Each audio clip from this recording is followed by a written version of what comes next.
Ave María Purísima, sin pecado concebida. Hoy comenzamos capítulo 15 del libro de Apocalipsis. En el nombre del Padre, y del Hijo, y del Espíritu Santo. Amén. Ven Espíritu Santo, ven en el nombre de Jesús, a iluminar nuestras mentes, a abrir nuestros corazones, para que recibamos, meditemos, contemplemos su palabra, a ejemplo de la Virgen María, y con ella esperemos con confianza su segunda venida. Todo eso pedimos en nombre de Jesús nuestro Señor. Amén. María, Madre de Misericordia, ruega por nosotros. En nombre del Padre, del Hijo, del Espíritu Santo. Amén. Hoy vamos a leer simplemente los primeros 4 versículos. Después vi en el cielo otro signo grande y admirable: 7 ángeles que llevaban las 7 últimas plagas, con las cuales debía consumarse la ira de Dios. También vi como un mar de cristal mezclado de fuego. Los que habían vencido a la bestia, su imagen y la cifra de su nombre, estaban de pie sobre el mar, teniendo en sus manos grandes arpas, y cantaban el canto de Moisés, el servidor de Dios, y el canto del Cordero, diciendo: Grandes y admirables son tus obras, Señor Dios Todopoderoso. Justos y verdaderos son tus caminos, Rey de los pueblos. ¿Quién dejará de temerte, Señor? ¿Quién no alabará tu nombre? Solo tú eres santo, y todas las naciones vendrán a adorarte, porque se ha manifestado la justicia de tus actos. Palabra de Dios. Aquí comenzamos un capítulo que nos recuerda de capítulo 11. Porque después de la séptima trompeta de capítulo 11, teníamos capítulo 12 hasta 14, que eran visiones que resumían toda la historia de la salvación. ¿Por qué? Porque vemos a Israel antes de la venida de Cristo, después la guerra de Satanás contra la iglesia con las bestias, mientras tanto los discípulos que dan culto al Cordero y también que dan testimonio a él, y después lo que habíamos escuchado recién, el juicio final sobre los habitantes de la tierra. Aquí, en capítulo 15 y 16, volvemos a lo que había pasado justo después de la séptima trompeta. Te pintan o manifiestan por nosotros la preparación para las 7 copas de ira, que tienen las 7 últimas plagas que completan el juicio de Dios sobre el mal. Todo eso indica la secuencia, la cronología intrínseca del libro de Apocalipsis. Como parecía que el séptimo sello llevaría a cabo el último acto de juicio, pero en vez de esto llevó otra serie de castigos. Perdón, estoy un poco resfriado hoy. La séptima trompeta también tiene 7 copas de la ira de Dios. Entonces aquí tenemos como una liturgia, ¿no?, de preparación por las 7 copas. Y así vemos en los capítulos que vienen cómo Dios va a llevar a cabo su juicio sobre sus adversarios y a la vez llevar la salvación a su pueblo.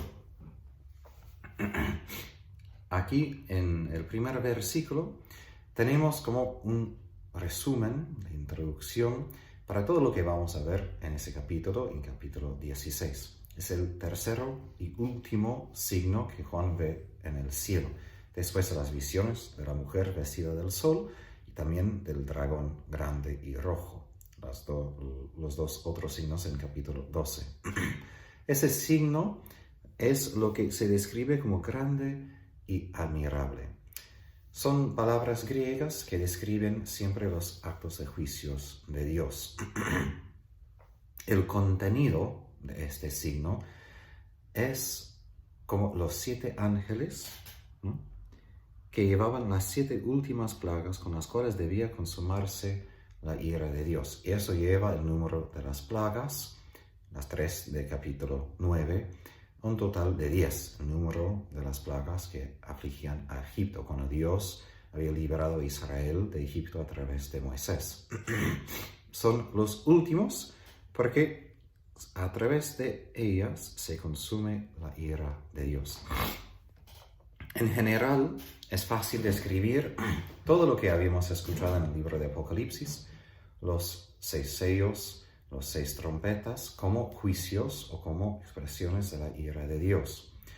Pero el libro mismo guarda esas palabras, juicio, ira, furia, furor, a describir la respuesta última de Dios a los que rehúsan arrepentirse, a pesar del testimonio de los cristianos y a pesar de los castigos de Dios que acompañan los sellos, las trompetas y ahora las copas. Entonces, aquí vemos como la última respuesta de Dios contra el mal, ¿no? Es lo que muchas veces las personas ateas, por ejemplo, dicen, porque Dios permite el mal.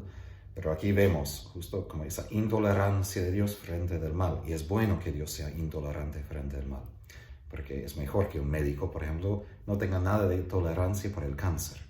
Debe tener mucha tolerancia por el paciente, pero nada para el cáncer porque necesita quitar cada célula del cáncer para que sobreviva el paciente. Lo mismo Dios, no tiene nada de paciencia con el mal, pero con nosotros sí. Y es mejor que venga en juicio para erradicar todo lo que nos hace mal. Después de esas visiones que Juan tiene sobre la tierra en capítulos 12 a 14, aquí Juan tiene otra visión del cielo. Él ve un mar de cristal, que mencionó ya él en capítulo 4, en su visión del cielo. En el Antiguo Testamento entendía el universo, el mundo, como que tiene un piso, digamos, transluciente entre el cielo y la tierra. Eso era el firmamento. Y azul porque separaba las aguas de arriba del firmamento de las aguas abajo en el mar. Ahora, entendemos que el cielo, el firmamento es azul por otra razón, tiene que ver con el oxígeno. Pero así pensaban que la lluvia venía como de esas compuertas de arriba del firmamento. Ahora, este mar, que también puede ser algo de un símbolo del Antiguo Testamento, también en el templo había una fuente grande que se llamaba el mar para lavar las manos de los sacerdotes, y también recuerda a la fuente bautismal de nosotros. Y veremos como toda esa visión en esos versículos cuenta del bautismo, del cumplimiento del bautismo, de nuestro rescate de este mundo, de Egipto, para participar en la salvación que nos lleva el Cordero. Pero aquí vemos que ese mar de cristal tiene una mezcla de fuego, que es una imagen bíblica del juicio divino. Entonces aquí tenemos como una advertencia de lo que va a pasar. En esa visión del cielo, Juan ve los que habían ganado, los que habían vencido a la bestia, su imagen, la cifra de su nombre. Y ellos estaban de pie sobre el mar, teniendo en sus manos grandes arpas. Están cerca, estoy buscando esa traducción, de pie sobre el mar. Es una traducción literal. ¿Por qué? Porque después de su liberación de Egipto, de la derrota del faraón y su ejército, ¿qué estaba pasando? Los israelitas estaban pisando lo que era el mar. Obviamente no estaban caminando sobre las aguas mismas, ¿no? Pero estaban pasando sobre lo que era el mar, es decir, símbolo de la victoria, como Jesús caminaba sobre las aguas, también como Pedro caminando sobre las aguas. Es imagen del poder de tener victoria sobre el mal, porque el mal fue asociado con el mar. Entonces, de pisar el mar, con esa victoria sobre el mal, que todos vamos a tener en Jesús. Pero Moisés, después de esa derrota del faraón, también empezó una canción de victoria justo al lado del Mar Rojo. Es en Éxodo 15. Aquí los mártires, todo el pueblo santo de Dios que se habían permanecido fieles a Jesús hasta la muerte, aún en esa tribulación, cantan las alabanzas de Dios. Son victoriosos y su mensaje invita a las iglesias, a nosotros, a unir nuestras voces a sus voces. Son ellos la gran multitud de cada nación que viene de la gran tribulación, capítulo 7. Son los fieles que habían ya recibido la primera resurrección, que escuchamos en capítulo 20. Tienen las arpas de Dios, es decir, arpas que vienen de Dios, es decir, como algo que Dios les da para que puedan cantar eso. Las arpas son instrumentos litúrgicos en el templo.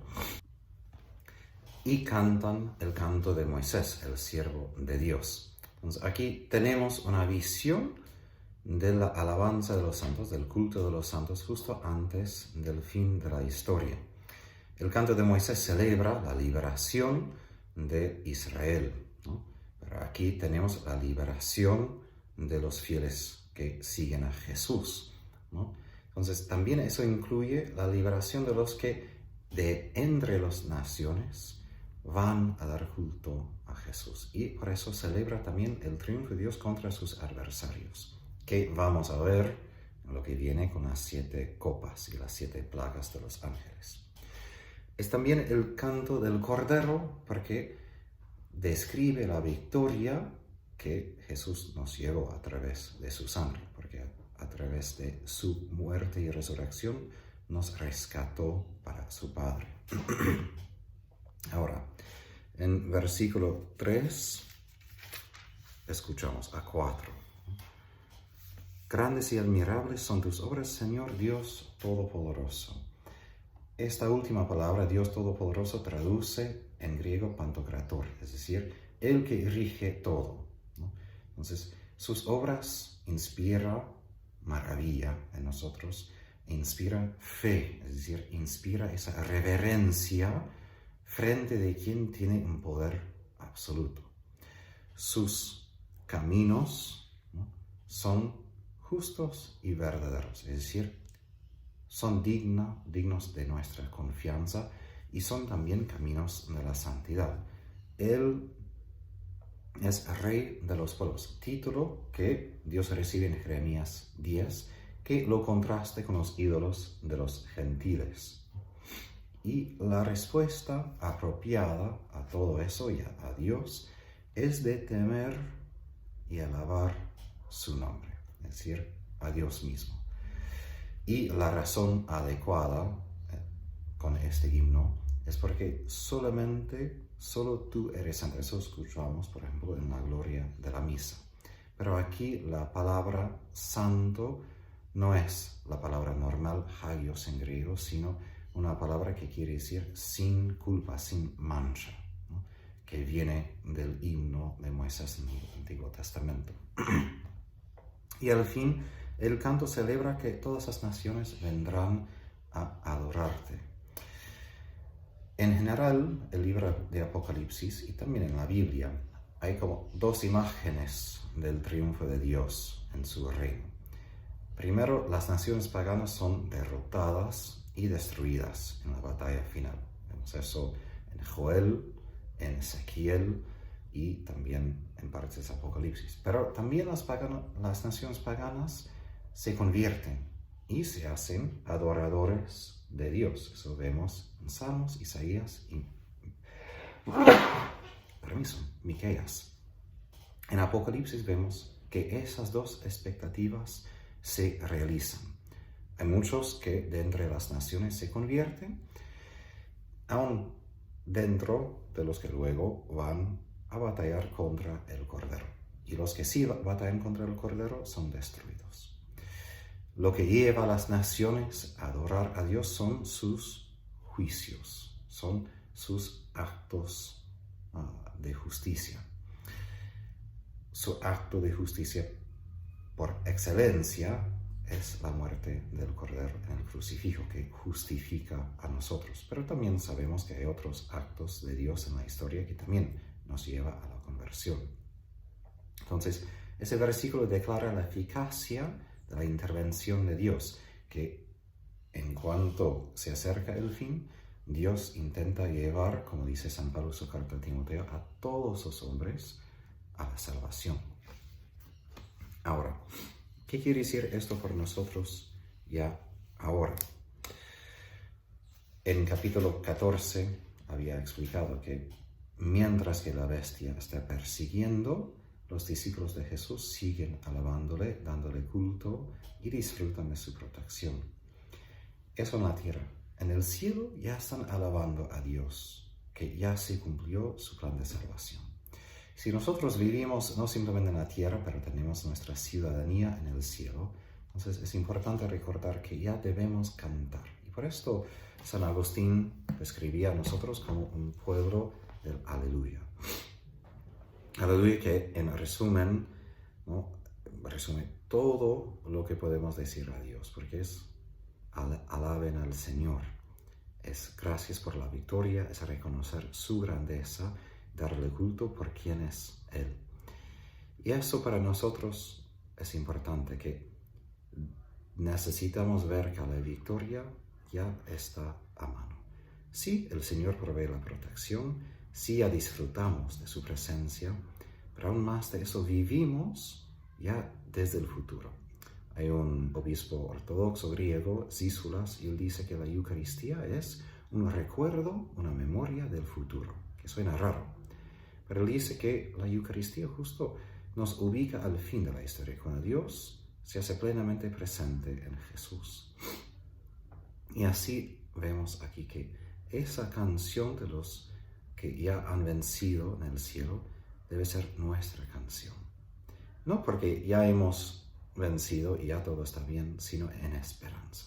Eso es lo que Papa Benedicto apuntó en su encíclica Spe Salvi. Somos un pueblo de esperanza, vivimos de la esperanza y muchas veces perdemos de la vista la importancia de esa virtud teológica, porque enfatizamos mucho la fe, la caridad. Pero también somos llamados a vivir desde la esperanza, desde el futuro, sabiendo que mientras que sufrimos ahora, ya cantamos la canción de la victoria. Y esto no simplemente por razones psicológicas, sino es por tener esta fe, esa certeza de la esperanza, certeza que con Dios vamos a vencer. No es una pregunta si, vamos a vencer con Él. Y además Papa Benedicto explica en su libro Jesús en Nazaret que Jesús ya dio gracias en su Eucaristía, la última cena, antes de sufrir su pasión. Indica que eso es la manera para nosotros que no terminamos la semana con la Eucaristía, sino comenzamos antes de encontrarnos con las dificultades. Ya celebramos acción de gracias, ya celebramos la victoria, porque ya tenemos esa confianza en esperanza de que Dios ya nos lleva su victoria. Por esto estamos felices, no que todo está bien ya ahora, sino porque a través de la liturgia, a través de la oración, ya escuchamos lo que están cantando los santos y podemos apropiar esa canción ya como nuestra aquí en la tierra. Y eso nos dará la perseverancia en medio de las pruebas, a sostener nuestra esperanza hasta el fin. Por la intercesión de la Virgen Santísima, que Dios les bendiga, les guarde, infunde en ustedes una esperanza profunda. En nombre del Padre, del Hijo, del Espíritu Santo. Amén. Y canta.